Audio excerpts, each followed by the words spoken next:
YouTube family, और आप सब कैसे हो।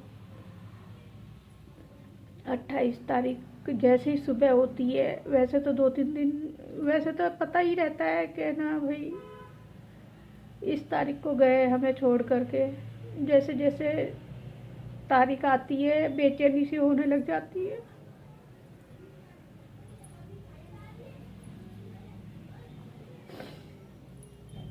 बेचैनी सी होने लग जाती है। फिर बाद में सुबह का वही सारा, क्या हुआ था उस दिन, क्या नहीं हुआ था, कैसे काम पे गए थे, भजन किए थे, पूजा करी थी, टॉमी को घुमाने लेके गए थे, उसको दूध वूध सब पिलाया था। लेकिन 3:30 बजे दोपहर को 3:30-4 बजे फिर से आए थे। तो हम जहाँ रहते हैं उस बिल्डिंग का मेंटेनेंस संभालते थे मेरे हस्बैंड। तो उस टाइम वो आए थे देखने के लिए, कहना का ऊपर कुछ बनवाना था, रूम वगैरह बनवाने थे। तो बोल के गए थे कि ना रूम बनाएंगे, कल से स्टार्ट करेंगे, बस इतना ही बोला था। और फिर उसके बाद में 7:30 बजे फिर आए, और वो हेलमेट सुबह से ही आके मेरे सलोन में रख के चले गए, लेके नहीं गए, रख के चले गए। और वो रखा का रखा ही रह गया, रखा का रखा ही रह गया। सुबह सुबह गए थे ना, तभी उन्होंने रख दिया था कि मैं आऊँगा, मैं लेके जाऊँगा इसको। फिर 4:30 बजे 3:30-4 बजे आए थे, तब भी लेके नहीं गए। और फिर 7:30 बजे भी आए थे हमसे मिलने के लिए। हमसे मिलने के लिए नहीं, मेंटेनेंस का ही देखने के लिए आए थे। तो मैं, जैसे कूड़े वाली गाड़ी आती है, तो मैं वो कूड़ा डालने के लिए, आखिरी टाइम था वो, लास्ट टाइम था। मुझे क्या पता था कि ये लास्ट टाइम है। उन्होंने मेरे से बोला कि ला ये डस्टबिन दे दे, मैं डाल देता हूँ इसमें। मैंने ऊपर ऊपर उठ के ऊपर ऐसे भी नहीं देखा, मुझे क्या पता था। मैंने उनसे बोला कि नहीं मैं डाल दूंगी, आप जाओ दुकान जाओ आप, मैं डाल दूंगी।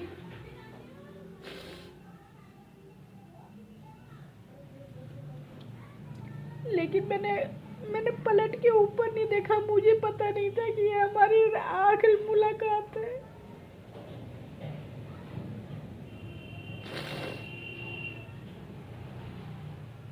फिर उसके बाद में 7:45 बजे वो चले गए कूड़े वाली में, गाड़ी में मैंने कूड़ा डाल दिया, और वो दुकान चले गए। दुकान से 7:45-8 बजे फ़ोन आता है।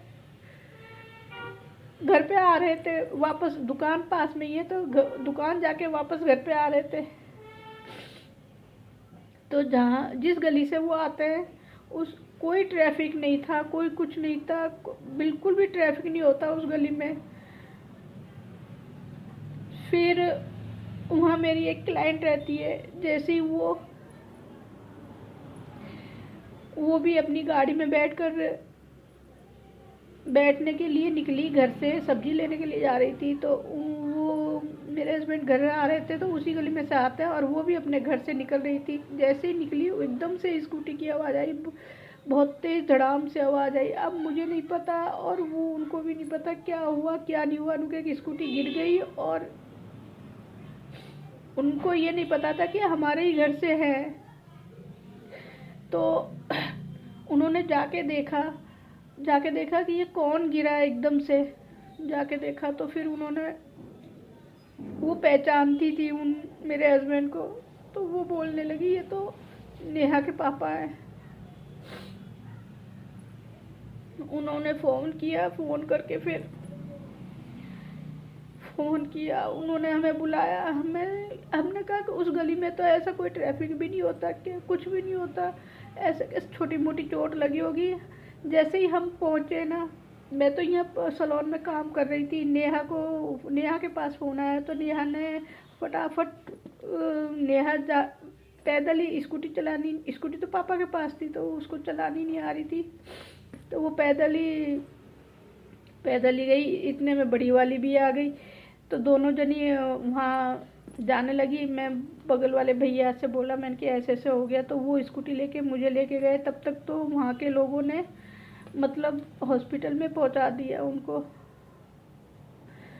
यहाँ पास के हॉस्पिटल में पहुँचाया तो उन्होंने बोला ये तो एक्सीडेंट केस है, तो आप है ना एसएमएस लेके जाओ। एसएमएस लेके गए तो 2 घंटे बाद मुझे नहीं पता था कि उनके अंदर की चोट लगी थी, बाहर तो कुछ भी नहीं हुआ था, कुछ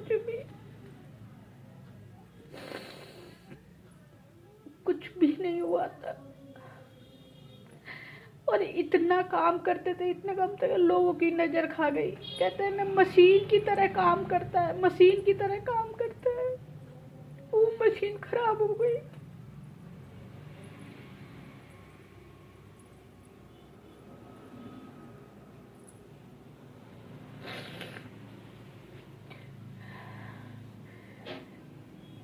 लेकिन हमें अभी भी महसूस होता है कि वो हमारे आसपास ही है। जब भी कोई परेशानी होती है तो बच्चे और मैं, हम सब यही कहते हैं कि आप हमें संभाल लो।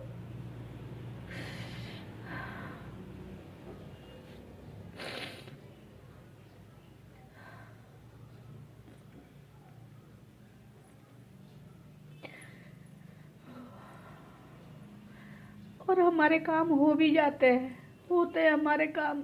पहले इतनी परेशानी आती थी, हर दिन आए दिन मोटर, पानी की पाइपलाइन और भी बहुत सारी चीज़ें खराब होती रहती थी।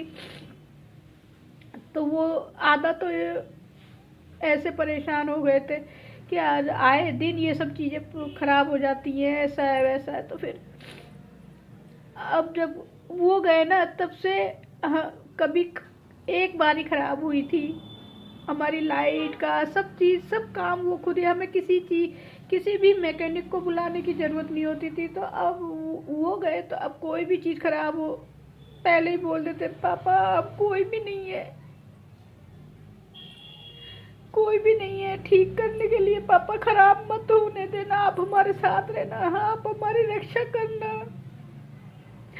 बच्चे बाहर भी जाते हैं, काम करने भी जाते हैं, तो भी यही बोल के जाते हैं, भगवान जी, खाटू श्याम जी बाबा हमारे साथ रहना, हमारा कोई नहीं है, आपका साथ है, आपका आशीर्वाद बना के रखना हमारे ऊपर। और वो बना के भी रखते हैं, हर कष्टों को दूर करते हैं, बाबा भी करते हैं। और मेरे हस्बैंड भी सुनते हैं। हमें एहसास होता है कि वो हमारी बातों को सुन रहे हैं, हमारी रक्षा कर रहे हैं और करते हैं।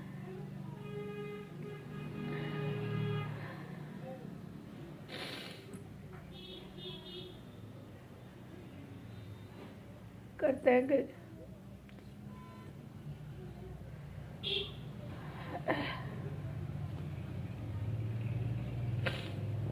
और हमें क्या चाहिए, बस उनका आशीर्वाद होना चाहिए हमारे साथ। हमें एहसास होता रहे कि हमारे साथ है, और होता है कि हमारे साथ ही है।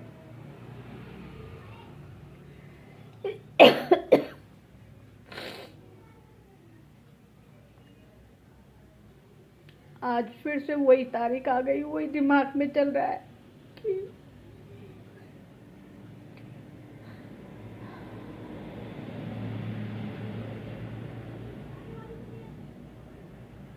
वो होते थे तो पूरा घर उठा के रखते थे, इतना शोरगुल, बिना मतलब के बोलते थे, बिना मतलब के। आज हमारे घर में कोई, इतनी शांति रहती है, सब अपने अब बच्चे खुद ये कहते हैं कि पता नहीं हम इतने बड़े कब हो गए, इतना सारा काम संभालते हैं सब, बाहर का भी घर का भी।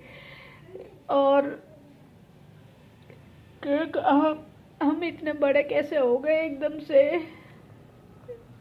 बचपन से थे, लेकिन पापा के जाने के बाद पापा की जो सारी चीज़ें वो संभालते थे, वो भी बच्चे संभालने लग गए। अब मुझसे कहते हैं कि आप टेंशन मत करो, बस आप टेंशन मत करो, हमारे लिए तो आप ही बची हो बस।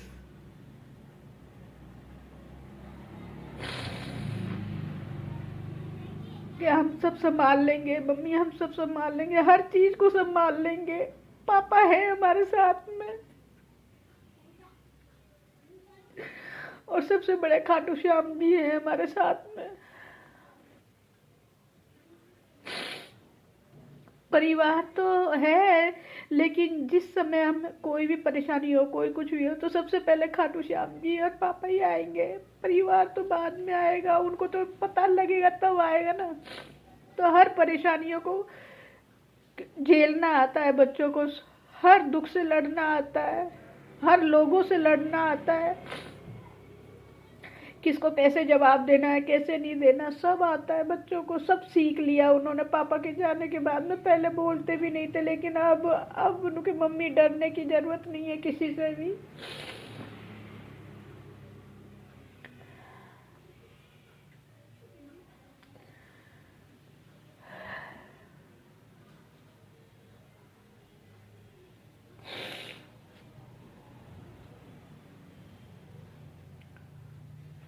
ससुराल तो बेटियों का होता ही नहीं है, ससुराल वाले तो होते ही नहीं है बेटियों के, बहुओं के, कोई नहीं होता ससुराल। ससुराल के तो बेकार हैं सारे,